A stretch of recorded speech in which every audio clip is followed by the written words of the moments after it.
इस कार्यक्रम के पुण्यार्चक हैं वंडर सीमेंट। फर्क नजर आएगा।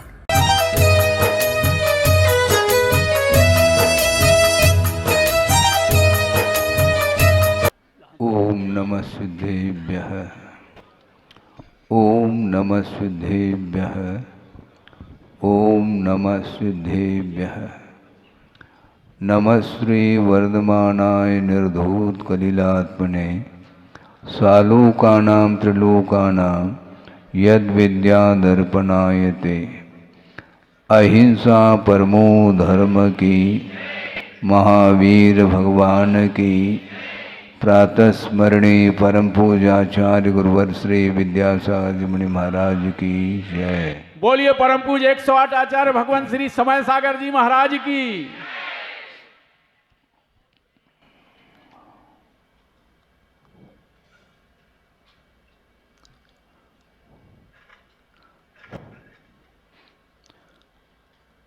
आत्मा के पास जानने की, देखने की और संवेदन करने की क्षमता है, और इस आत्म तत्व अथवा जीव तत्व को छोड़ करके अन्य जितने भी पदार्थ हैं उनमें एक क्षमता नहीं है।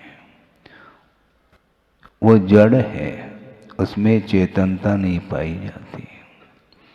और यह शरीर भी जड़ है, इसमें आत्म तत्व है। वो इससे बाहर निकल जाए तो फिर इसको रखने की इच्छा नहीं रहती किसी को भी। अंत्येष्टि के लिए ले जाते हैं और एक क्षण में यह शरीर राख राख हो जाता है। ये वस्तु का स्वरूप है। भगवान भी इसको रोक नहीं पाएंगे। हम और आपका जो शरीर है वह दिव्य नहीं है। शरीर तो है किंतु इसमें दिव्यता नहीं है। और जो स्वर्गीय सौधर्मेंद्र है उनका दिव्य शरीर है, सप्त धातु से रहित है। और उसके समान और अन्य जो देवगण हैं उनके शरीर में हम और आपके अपेक्षा से भले दिव्यता रहे, किंतु सौधर्म इंद्र के साथ तुलना करते हैं तो उनकी दिव्यता भी कोई मायना नहीं रखती है। इसके बावजूद भी वह सौधर्म इंद्र प्रभु के चरणों में नतमस्तक हो रहा है।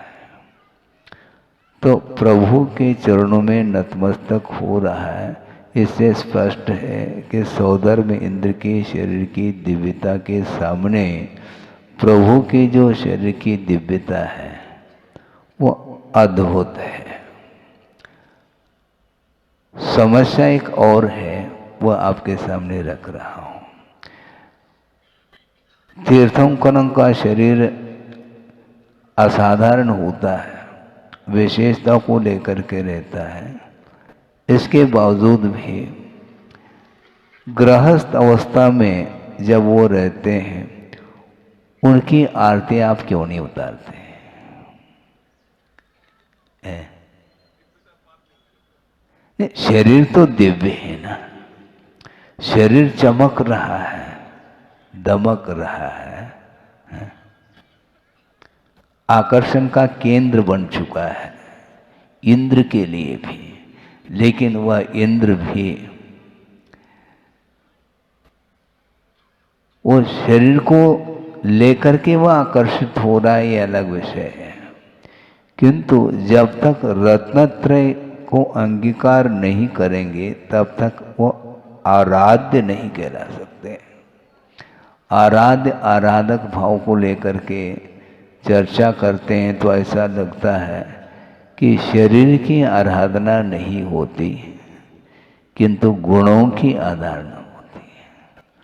पंच परमेष्टि की आराधना आप लोग करते हैं किंतु शरीर देखने में आ सकता है लेकिन शरीर की ओर दृष्टि नहीं रखते हुए गुणों की ओर जब दृष्टि जाती है तो सारा सारा ये जो कुछ भी देखने में पार्थिव शरीर आ रहा है ये अपने आप में उसके सामने गौण हो जाता है। तो आप गुणों की उपासना करते हैं कि शरीर की?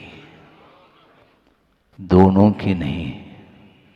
शरीर की क्या उपासना करूं? पंच परमेष्टि की आराधना। तो पंच परमेष्टि का अर्थ क्या है? वह जड़ है क्या चेतन है? तो चेतन की उपासना करो। जैसे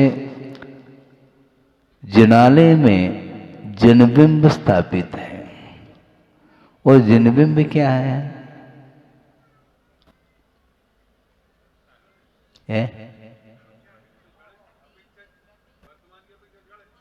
जड़ ही है ना? अच्छा, हम ये पूछना चाहते हैं, उसका उत्तर देना, क्योंकि प्रवचन में कभी कभी इस प्रकार के प्रसंग रखने से अर्थ खुलता है। बहुत अच्छी प्रतिमा बनी है किंतु अभी वह प्रतिष्ठित नहीं है। आप पूजा क्यों नहीं करते? अभी तो आप कह रहे हैं शरीर की पूजा।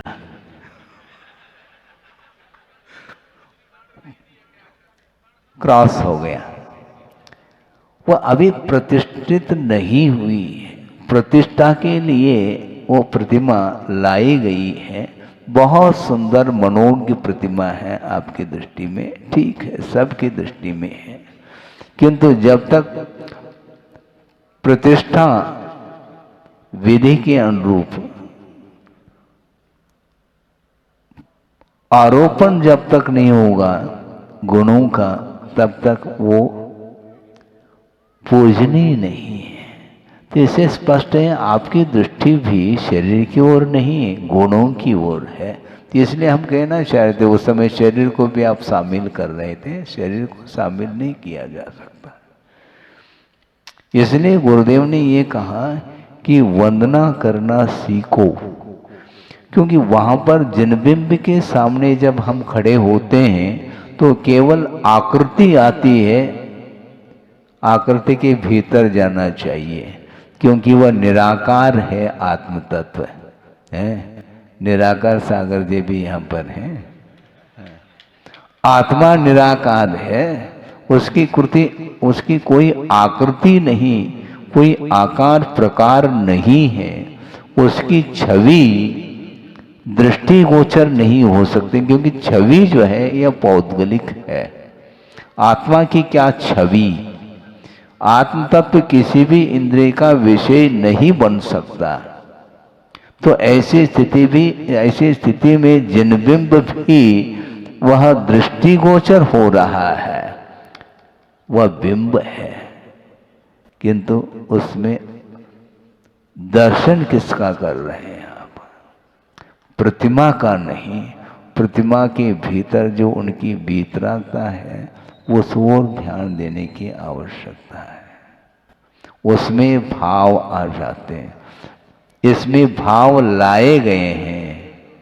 हाँ, क्योंकि वो पाषाण था, पाषाण अभी भी है, किंतु एक आकृति, एक रूप दे दिया, मॉडल जिसको बोलते हैं, किंतु उस ओर ध्यान न देते हुए गुणों की आराधना की जाती है, गुणानुवाद जिसको बोलते हैं।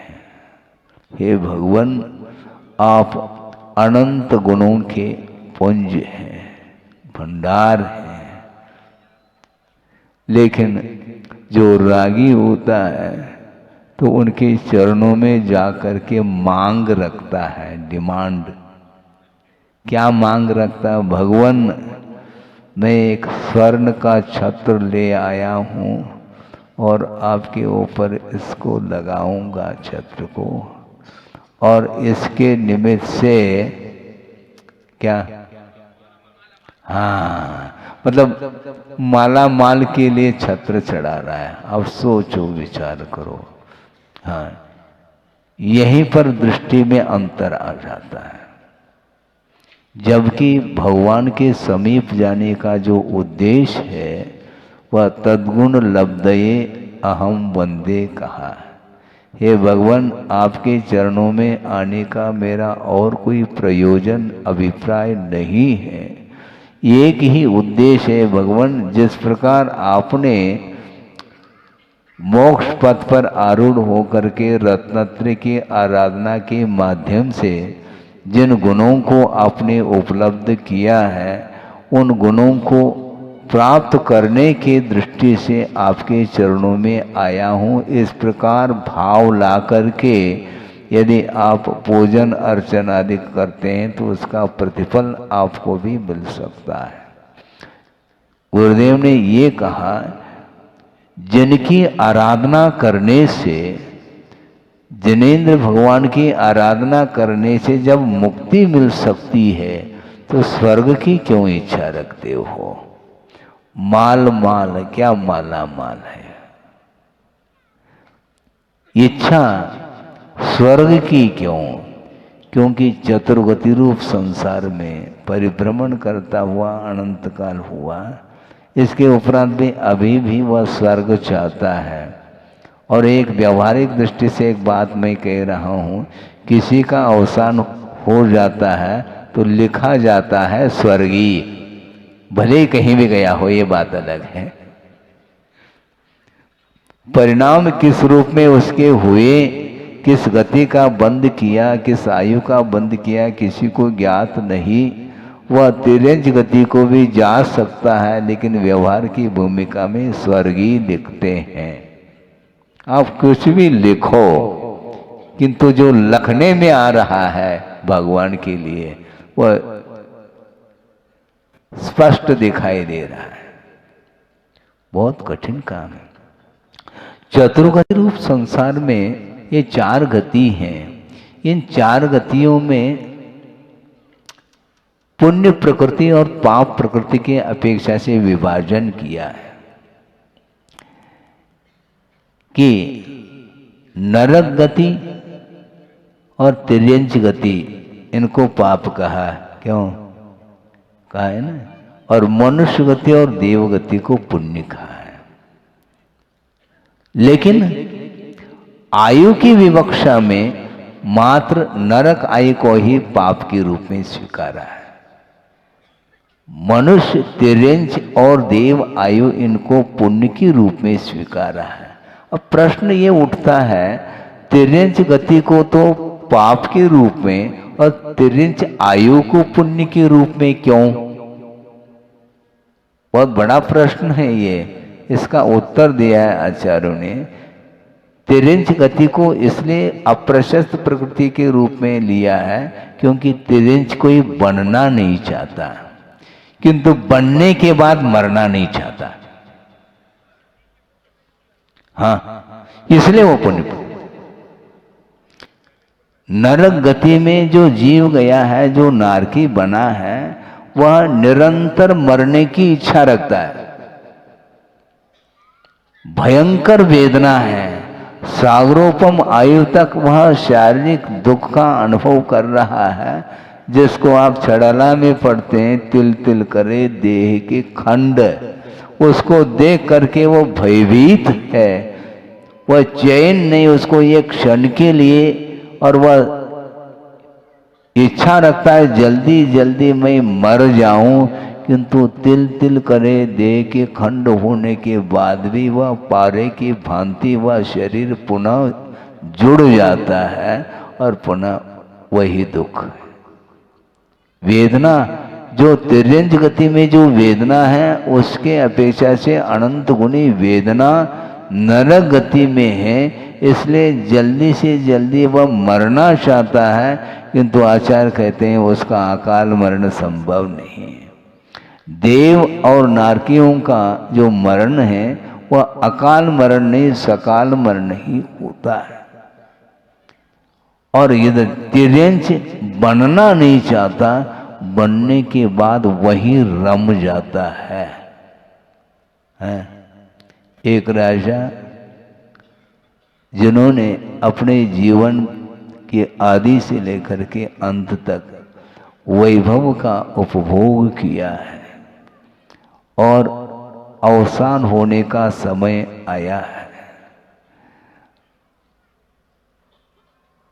और वह पूछ रहा है अपने भविष्य के विषय में। तो क्या पूछता है, भगवान अगली पर्याय हमें कौन सी मिलेगी, हमारा मरण कब होगा, क्या इसके बारे में तो अवधि ज्ञानी मुनि महाराज बोल रहे हैं 3 दिन के बाद तुम्हारी आयु समाप्त होगी और मरने के बाद कहाँ जाऊंगा। तो उन्होंने कहा मैं बताऊंगा तुम भयभीत हो जाओगे। भगवान बताना तो पड़ेगा। उन्होंने कहा बिल्कुल एग्जैक्ट 3 दिन बाद अवसान होगा, किंतु अवसान होने के बाद तुम्हारा जो जन्म होगा, तुम्हें जो पर्याय मिलेगी वह ऐसी निकृष्ट पर्याय मिलेगी। कहाँ पर है? हाँ, दुर्गंधित वस्तु है वो, उसका वह कीड़ा बन रहा है। तो अब उसको अच्छा नहीं लग रहा है। अच्छा लगे या बुरा लगे, कृत्य तो तुमने किया और पाप का फल भोगने के लिए तुम्हें वहां पर जाना पड़ेगा। अब वह परेशान है, बहुत टेंशन में आया है और बैठे बैठे ये सोच रहा है कि राजकुमार को बुलाया, देखो इस प्रकार जो है भविष्य हमारा जीवन इस रूप में आने वाला है सामने, इसलिए ऐसा करो, क्या मरण होगा 3 दिन बाद और मर करके जहाँ पर मैं उत्पन्न हो जाऊंगा उसको बता दिया कि दुर्गंधित जो पदार्थ है विष्ठा का कीड़ा हो जाऊंगा। ऐसा अवधि ज्ञानी मुनि महाराज ने कहा है और उनके वचन असत्य नहीं निकल सकते हैं। इसलिए जिस समय मैं उत्पन्न हो जाऊंगा उसी समय एक लठ लेकर के आ जाना और लठ से प्रहार कर देना। सुन रहे हैं आप? हाँ, वो कह रहा है। तो ठीक है, राजकुमार ने सोचा 3 दिन व्यतीत हुआ, जाकर के देखता है। बस एकांत क्षण भी नहीं लगा, उसमें से एक बड़ा कीड़ा आ गया, लठ लेकर के खड़ा है।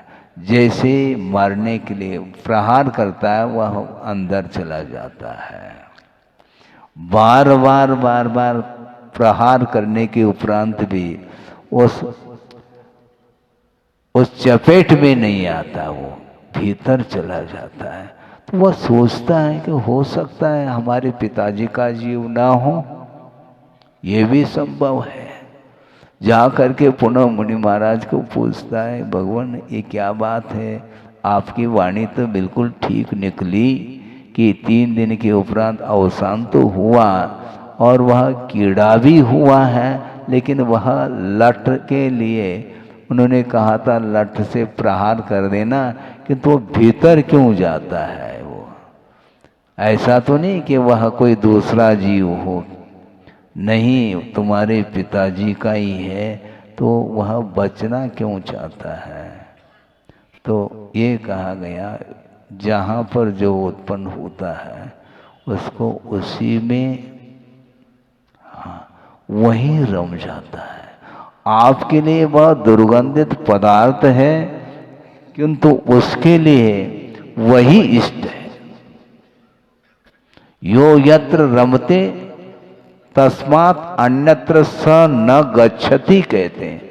जो जहाँ पर रहता है, रममान होता है, तो वहाँ से वह छोड़ना नहीं चाहता, इसलिए तिर्यंच मरना नहीं चाहता, जाना कोई भी नहीं चाहता।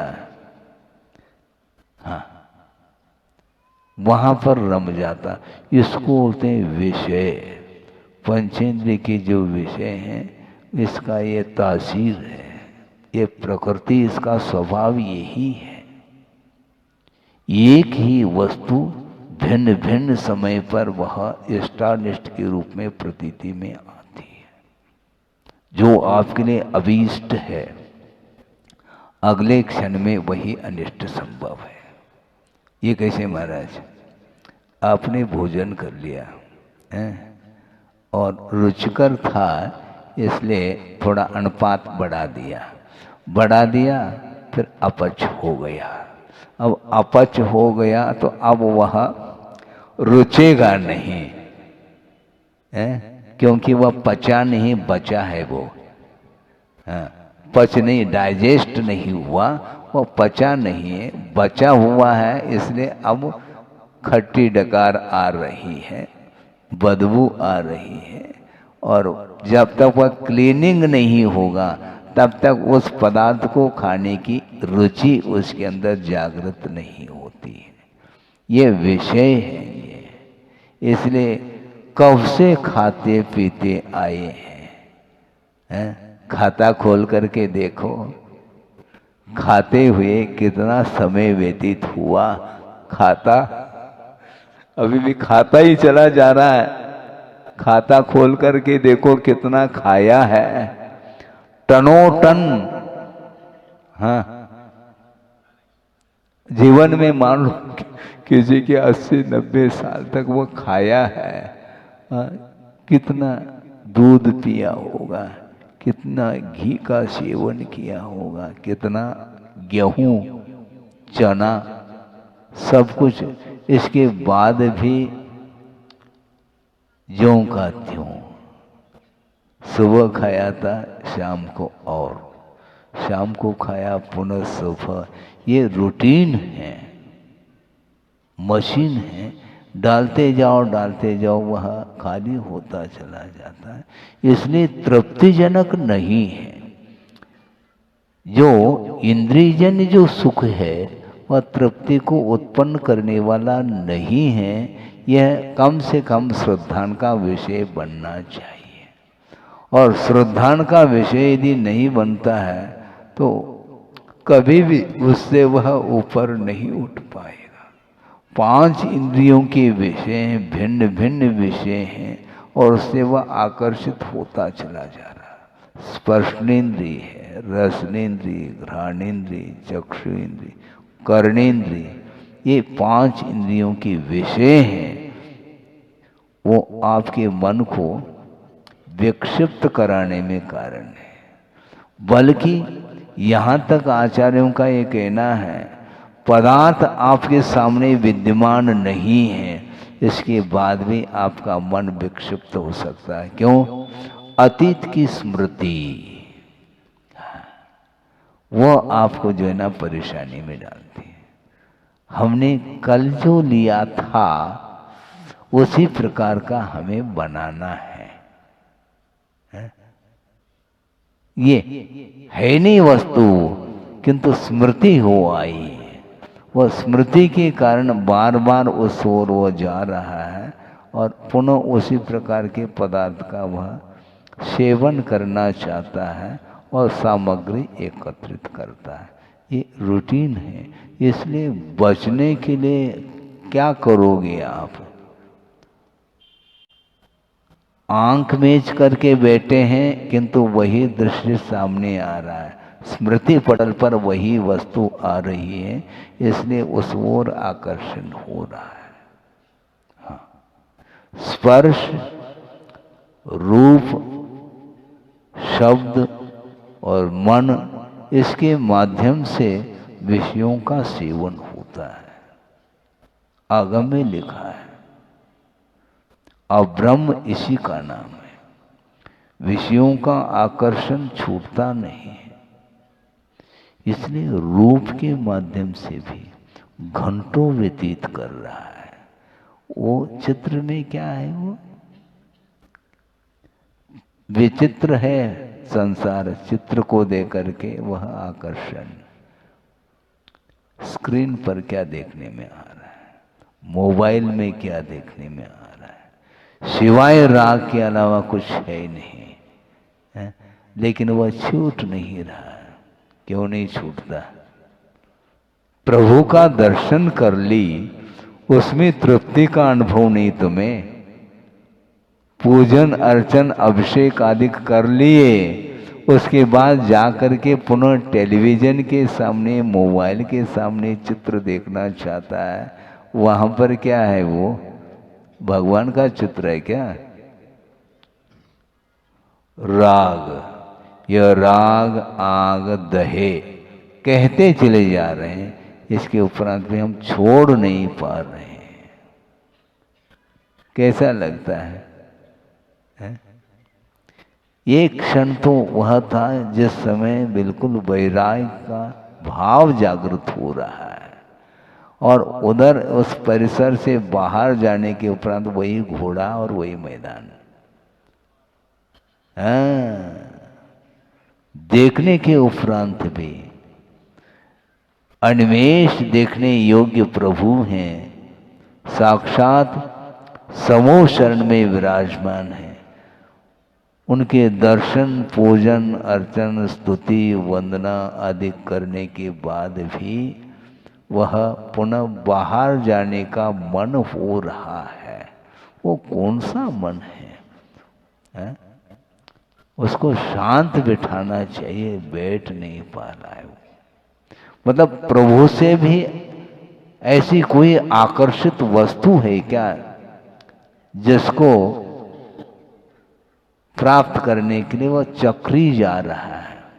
भरत चक्रवर्ती है वहां पर, क्या है हवेली में? आए क्यों थे?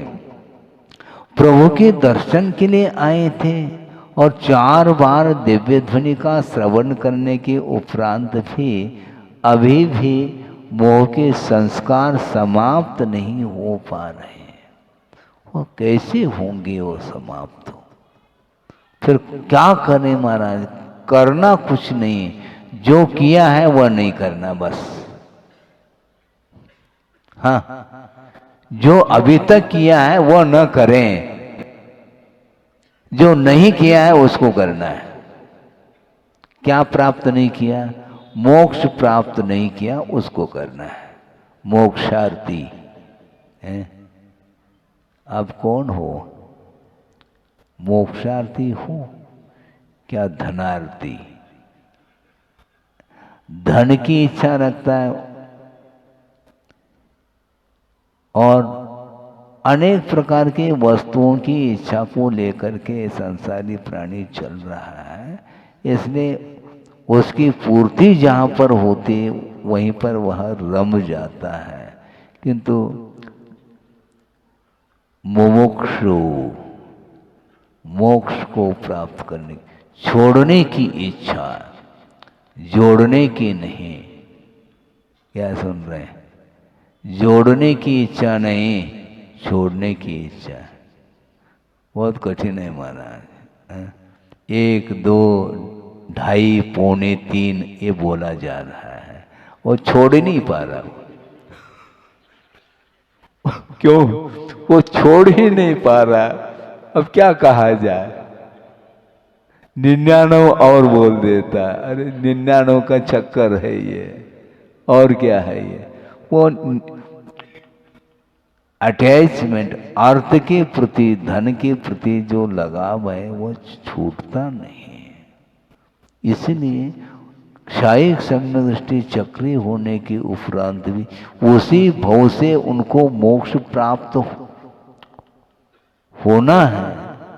मोक्ष की उपलब्धि होगी उसको, यह भी ज्ञान में है, अवधि ज्ञान भी है, सब कुछ है। लेकिन वर्तमान में जो कुछ भी विषय उपलब्ध हो रहे हैं उससे वो ऊपर उठना नहीं चाहता। इसी को बोलते हैं मोह। मोह महामद पियो अनादि बोल रहे हैं सब। हाँ, वो पंक्ति रटी हुई है, बोलते चले जा रहे हैं और करना वही है। कब छोड़ पाएंगे? और 1 नहीं 2 नहीं 3 दिन नहीं, अनंत काल व्यतीत हुआ। 1 भव 2 भव नहीं, अनंत भव निकल गए। रिलेशन याद है तुम्हें? कोई याद नहीं है। ये हमारे पिताजी और ये दादाजी, बस हो गया काम, यहीं तक है। ज़्यादा ज़्यादा और कोई भी एक पीढ़ी हो सकती है, उसके बाद कोई न पीढ़ी है न सीढ़ी है, कुछ है ही नहीं। क्या संबंध है? जिनके साथ संबंध था वह संबंध छूट जाता है। जिस व्यक्ति के साथ आपका अतीत का जो संबंध था वह मित्र के रूप में था, किंतु वर्तमान में वह शत्रु के रूप में संबंध हो रहा है। ये होता है, परिणाम नहीं इस प्रकार होता है। बल्कि यहाँ तक आगम में विषय आता है कि हमेशा वैर के कारण ही फलता हो कर्म, ऐसा नियम नहीं। बिना वैर के भी कर्म संचित होता है। वो कैसा महाराज? दो व्यक्ति हैं, मान लो कोई भी, समझाने के लिए कहा जा रहा, और ये आगम के रूप में घटित हो जाता है। दो व्यक्ति है जो परस्पर में घनिष्ठ संबंध है, मित्रता के साथ, स्नेह के साथ जीवन व्यतीत हुआ, और अत्यधिक आसक्ति होने के फलस्वरूप उन दोनों का जब अवसान होता है, दोनों अधोगति के पात्र होते हैं, और वहाँ पर जा कर के परस्पर में वैर, मार काट। अरे इतना स्नेह था, वहाँ जा कर के स्नेह समाप्त क्यों हुआ? वहाँ का वह वातावरण ही इस प्रकार का है। भव संबंधे न, ऐसा का वह पर्याय का ही ऐसा संबंध है, तो वहाँ पर वह शांत बैठ ही नहीं सकता। एक कुत्ता है, बहुत शांत बैठा है वो, लेकिन दूसरे कुत्ते को देखते ही पता नहीं क्या हो जाता है।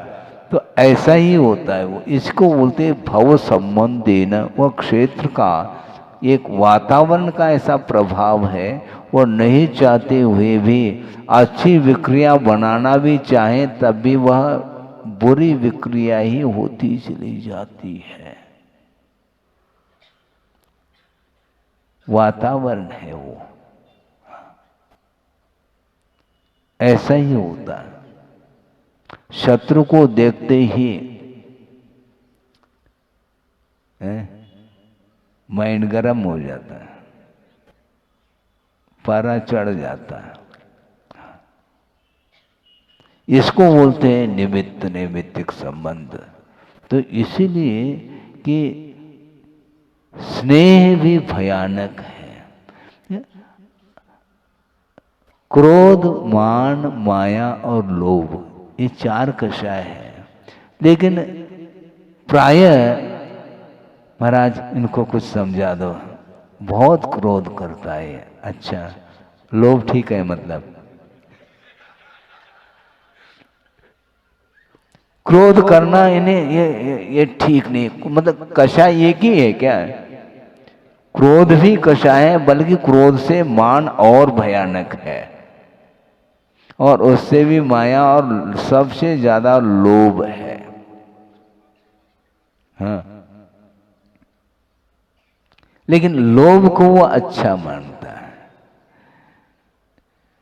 जो व्यापारी है उसको कभी क्रोध नहीं आता। मतलब क्रोध के ऊपर विजय प्राप्त कर ली क्या उसने? नहीं, क्रोध इसलिए नहीं कर रहा, मैं यदि क्रोध कर लूं तो एक भी ग्राहक नहीं आ पाएगा, दुकान कैसी चलेगी हमारी। तो इसलिए क्रोध नहीं कर रहा है, किंतु लोभ निरंतर पल रहा है। इतना लोभ है कि लड़का आया है, पिताजी हाँ आपके लिए टिफिन लाया हूँ, भोजन का समय हो गया, रखो, अभी तो ग्राहक का ताता, हाँ ग्राहक के ऊपर ग्राहक आ रहे हैं, अभी भूख तो खत्म। उन्हें हमें ऐसा लगता है कि हमने खा लिया, ऐसा महसूस हो रहा है।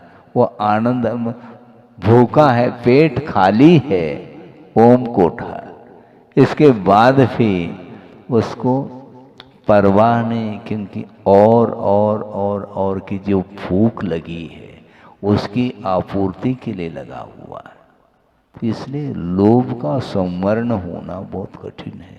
क्रोध तो बहुत जल्दी शांत हो सकता है। और दूसरी बात यह सिद्धांत से सोचते हैं तो एकदम क्लियर कट है कि क्रोध जो आता है वह बिना लोभ के नहीं।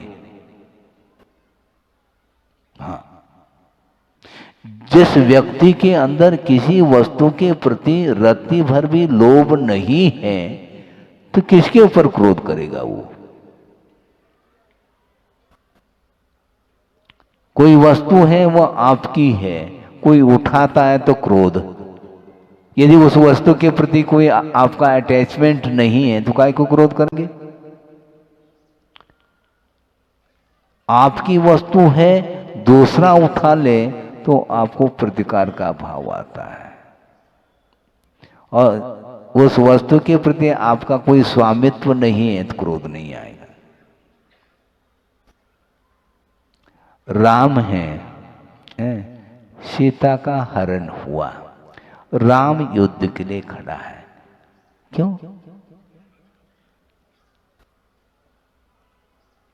क्यों खड़ा है? स्वामित्व है ना। और दूसरे का कुछ भी हो जाए तो उसमें कहीं कुछ नहीं। जहां अपनत्व है तो वहां पर यदि मान लो व्यवधान उपस्थित होता है तो उसका तत्काल प्रतिकार करने का भाव आता है। इसलिए लोभ ठीक नहीं। क्रोध है, मान है, माया है, लोभ है, ये चारों शत्रु हैं। और इसका हम, महाराज ये आपका ही लड़का है, इसको समझाओ। हाँ ठीक है, रख लो, आप चले जाओ। ये आपने कह रहे आपका लड़का है तो वे उठा क्यों रहे हो? महाराज ये व्यवहार की भाषा है महाराज, ये तो समझ में आता है। उसको समझाओ महाराज, भैया समझाओ ना। यदि हम समझाएं वो क्रोध उसका वहीं पर दूर हो जाएगा तो इधर आएगा कैसा? फिर वो घर में ही कषाय समाप्त हो जाए तो फिर मोक्ष मार्ग पर आरूढ़ होने की आवश्यकता क्या है? इसलिए आचार्य कहते हैं राग द्वेष की निवृत्ति के लिए चारित्र को अंगीकार किया जाता है। हाँ, राग द्वेष की निवृत्ति, सम्यक दर्शन का लाभ होने के उपरांत पुनः राग द्वेष की जो प्रवृत्ति चल रही है उसको समाप्त करने के लिए चारित्र को अंगीकार किया जाता है। इसलिए आप अपनी भूमिका में रह करके जितना बन सको उतना आप चारित्र का पालन करो। महाव्रती नहीं हो सकते, कोई बाधा नहीं, किंतु अनुव्रती। हाँ, अनुवृत्ति का अर्थ क्या होता है? वह महावृत्ति का अनुचर है। वो महावृत्ति के पीछे पीछे चलता है। हाँ, आगे जा करके वह अपने जीवन में महावृत्ति बनने का भाव भी रखता है। क्षमता नहीं होने के कारण अपने शक्ति के अनुरूप वह कर रहा है और करना चाहिए। हाँ, हमसे नहीं बनता महाराज, क्या नहीं बनता आपसे? आप सब बनता है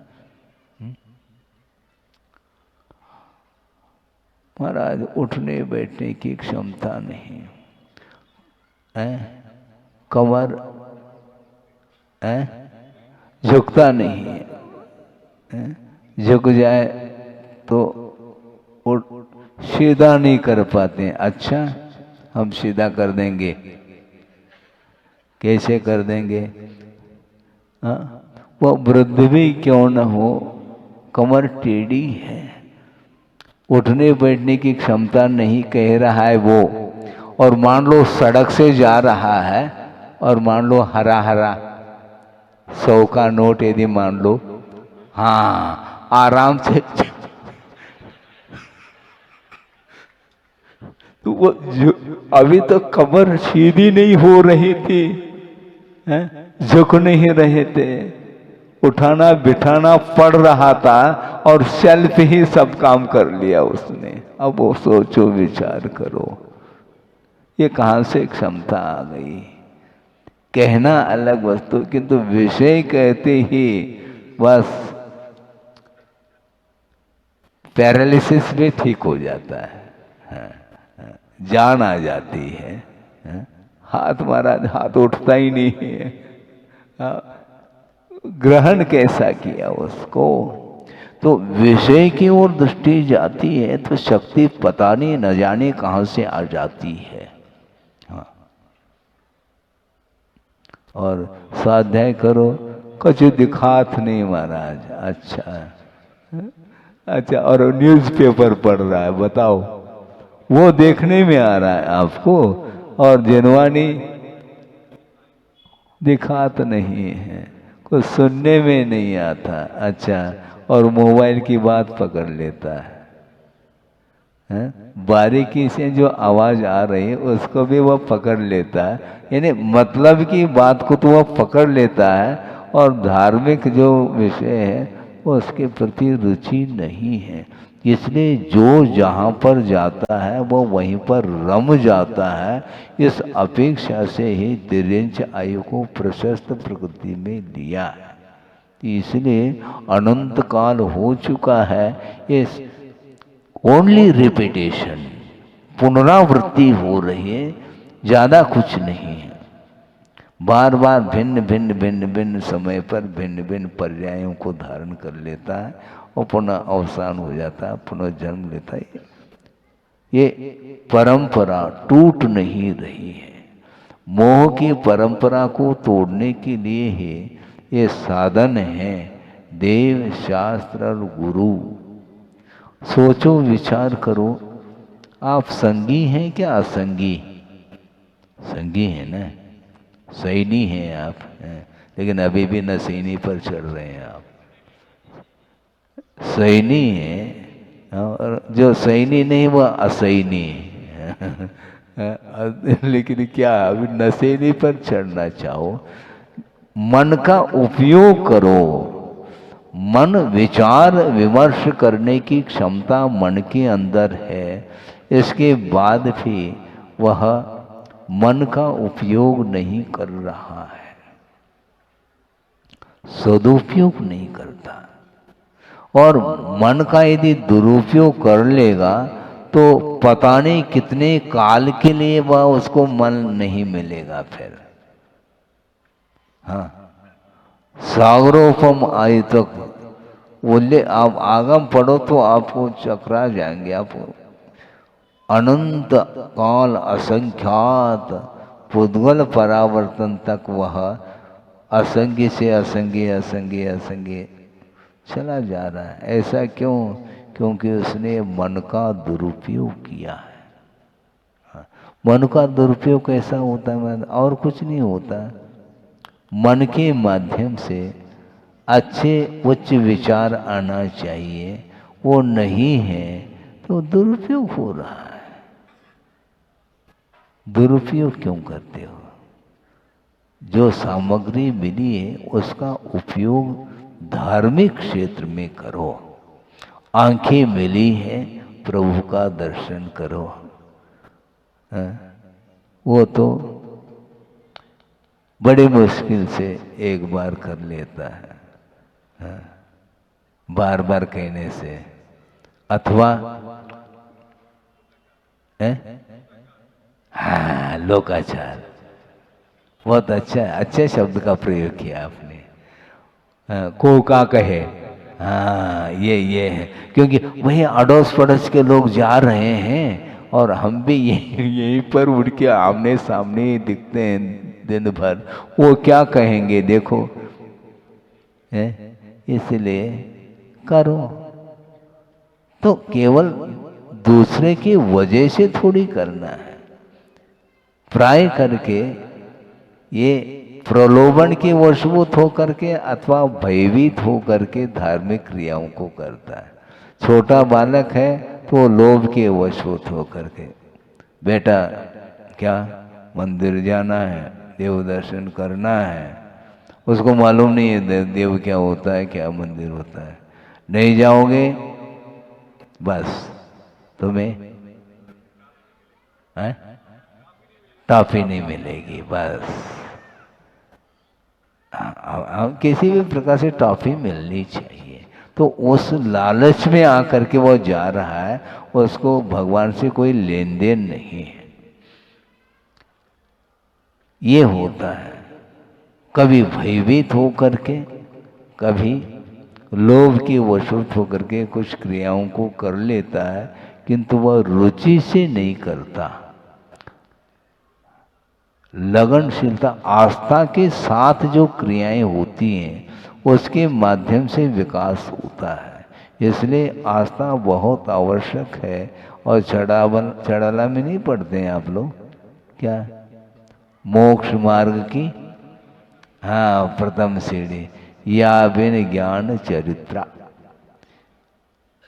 सम्यक दर्शन के बिना ज्ञान और चरित्र की जो परिणति है वह समीचीन नहीं है। उसमें जो समीचीनता आती है वह आस्था के बल पर आती है। इसलिए आस्था के साथ मंदिर जाओ, इसका क्या फल मिलेगा महाराज? तो फल ही तो लटक रहा है तुम्हारे दिमाग में। निरपेक्ष, यदि मान लो अपेक्षा रखना भी चाहो तो केवल कर्म क्षय की अपेक्षा के साथ आप प्रभु की आराधना करो। और दूसरे अन्य वस्तुओं की प्राप्ति के लिए जो कर रहा है तो वो, अच्छा हम ये पूछना चाहते हैं, भगवान देते हैं क्या? धारणा क्या है फिर? नहीं महाराज भगवान देते हैं, अच्छी बात है, भगवान के पास जाओ, फिर भोजनशाला में नहीं जाना, किचन में नहीं। क्या आवश्यकता है? रसोई नहीं बनाना है, भगवान देते हैं, खड़े हो जाओ भगवान के सामने।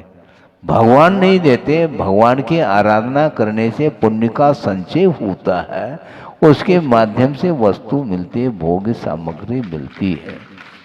कभी भी विपरीत धारणा नहीं बनानी चाहिए।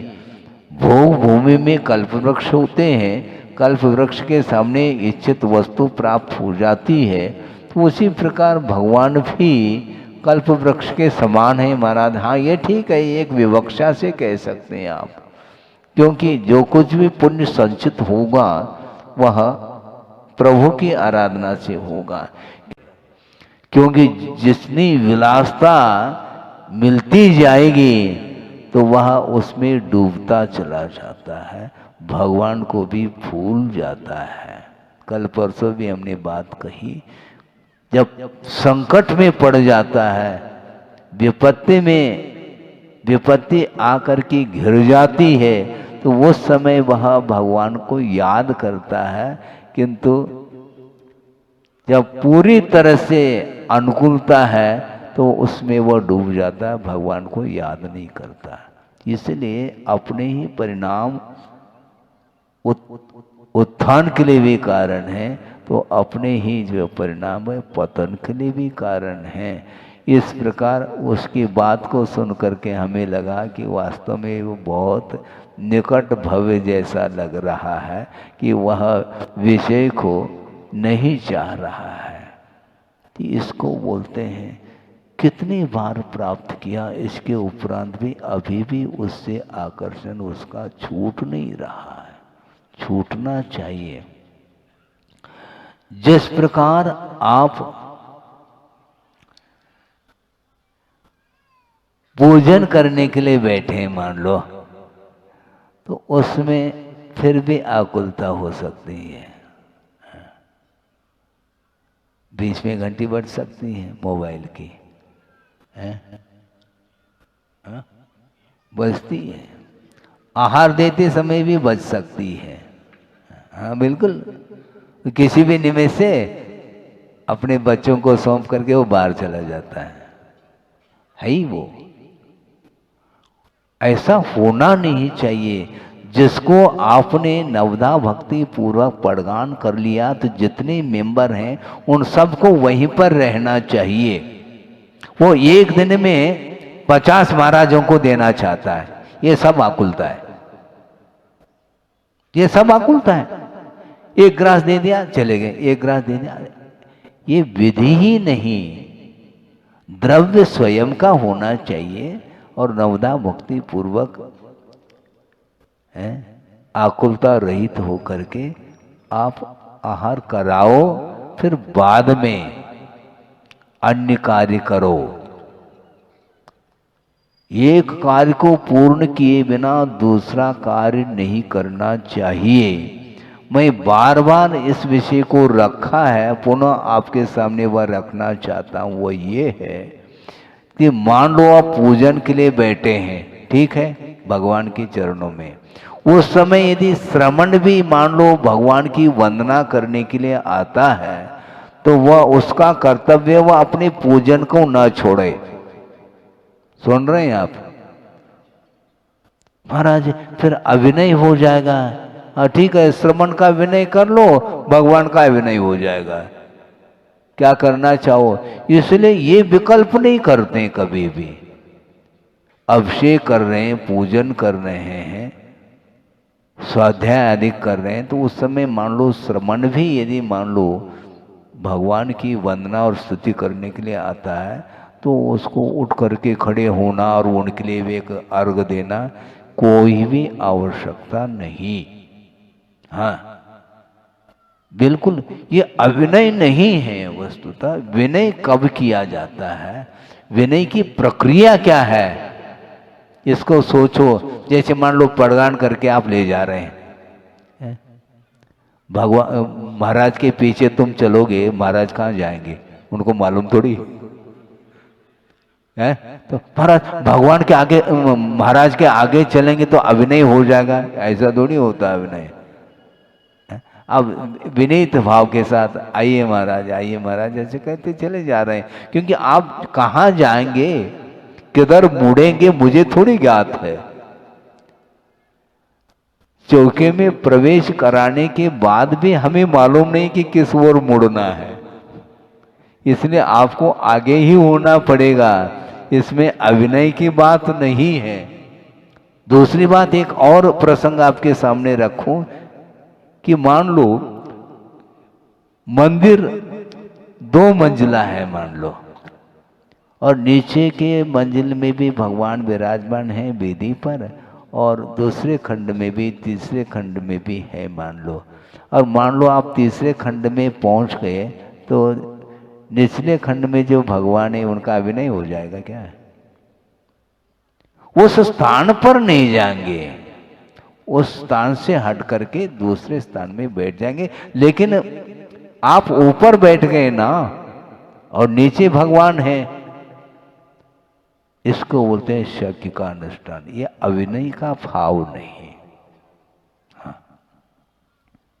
अभिनय का भाव है ही नहीं।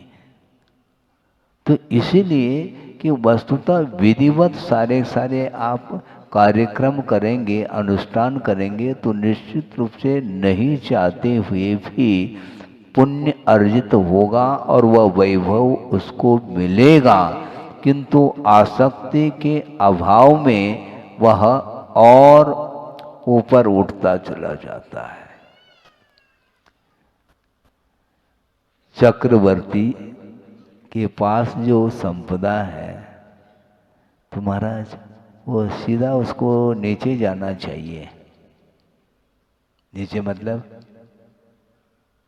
समझ गए ना, वो उसको अधोगति का पात्र बनना चाहिए उसको, ऐसा नहीं होता। तो महाराज कहा है ना, क्या कहा है तत्वार सूत्र में? महाराज आप पढ़ते नहीं, ऐसा लगता है। क्या लिखा है?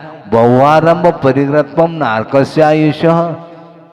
बहुत आरंभ और बहुत परिग्रह संचय करने वाला वह नरकाय का बंद करता है। तो चक्रवर्ती के पास जो संपदा है, वह संपदा किसी के पास नहीं है, इसलिए उसको नरक ही जाना चाहिए, ऐसा नहीं, क्योंकि उसने कमाया नहीं है। ध्यान रखो, पूर्व भव में जो उसने रत्नत्रय की आराधना की है, धर्म की उपासना की है, निरपेक्ष भाव के साथ, परिचय उपसर्ग आ जाए तो भी वह अपने रत्नत्रय को नहीं छोड़ता और मोक्ष की प्राप्ति के लिए, कर्म निर्जरा के लिए, कर्म क्षय के लिए उसने धर्म की आराधना की है, फलस्वरूप यह पद मिला है। ऐसा थोड़ी मुझे मिल जाए तो मिल जाए, ऐसा नहीं होता है। इसलिए उसको ये वैभव मिला है। और यहाँ तक कि आचार्य कहते हैं जो 7 से पुण्य है वो उपभोग करने के उपरांत भी पुण्य क्षीण नहीं होता। रत्नत्रय की उपासना करने से उसको वहां इंद्र पद मिला और सागरोपम आयु तक उसका उपभोग किया है और इसके उपरांत भी उसका पुण्य क्षीण नहीं हुआ। यहां आकर के चक्रवर्ती अथवा तीर्थंकर पद प्राप्त हो रहा है। हमें भी मिल जाए, ये मांग करने वाले को कुछ नहीं मिलना है।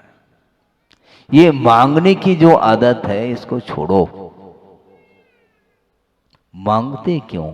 मांगने वाला भिखारी माना जाता है। वो जो मांग रहा उसको भिखारी, और इनडायरेक्ट मांग है। कोई डायरेक्ट मांग रहा है मुझे कुछ मिल जाए दीनहीन होकर के, और आपकी मांग अलग होती है। आप दिमाग का उपयोग करते हैं और उसके पास वो है नहीं, तो मांगो क्यों? मांगने से गुरुदेव का ये कहना था कि विश्वास में कमी आती है। धर्म के ऊपर विश्वास रखो, नहीं चाहते हुए भी वह संपदा मिलेगी। इसलिए चाहो नहीं और सम्यक दृष्टि नहीं चाहता, तो इच्छा के साथ करोगे तो नहीं होगा। ये निदान ठीक नहीं है। भोगों की आकांक्षा के साथ प्रभु की आराधना ठीक नहीं, किंतु कर्म क्षय के उद्देश्य को लेकर के यदि करता है तो निश्चित रूप से भगवान की आराधना करने से संसार का विच्छेद होता है।